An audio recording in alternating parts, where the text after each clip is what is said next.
District blue cups league 2026માં city sporters જૂનાગઢની team champion અને વિજેતા. માળિયા હાટીનાના 11 વર્ષના બાળક હિત ભાવેશભાઈ સુબા 22 ગોલે ટોપ 10. Junagadh district football association JDFA દ્વારા આયોજિત ડિસ્ટ્રિક્ટ બ્લુ કપ્સ લીગ 2026 U12નું ભવ્ય આયોજન થયું હતું અને એમનું સમાપન થયું છે. આ સમાપનના અવસરે આ પ્રતિષ્ઠિત લીગમાં સિટી સ્પોર્ટર્સ જૂનાગઢની ટીમ મેદાન પર શાનદાર પ્રદર્શન કરી વિજેતા તરીકેનું બહુમાન મેળવ્યું છે.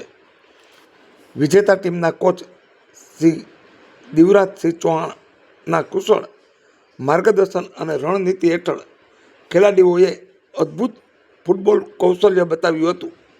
ખાસ કરીને ટીમનો સ્ટાર ખેલાડી તરીકે માળિયા હાટીનાનો 11 વર્ષનો બાળક હિત ભાવેશભાઈ સુબાએ ટોપ 10 દેખાવ કરી સમગ્ર ટુર્નામેન્ટમાં છવાઈ ગયો હતો.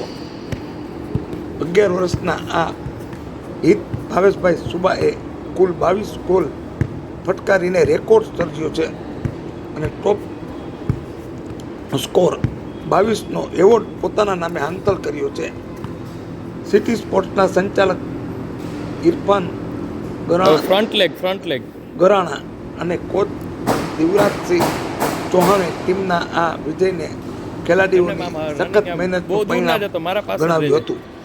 સમાપન સમારંભમાં JDFAના પ્રેસિડેન્ટ ડૉક્ટર ઉદય જલ્લુ દ્વારા વિજેતા ટીમને ટ્રોફી અને પ્રમાણપત્ર આપી સન્માન કરી પ્રોત્સાહિત કરવામાં આવ્યા હતા.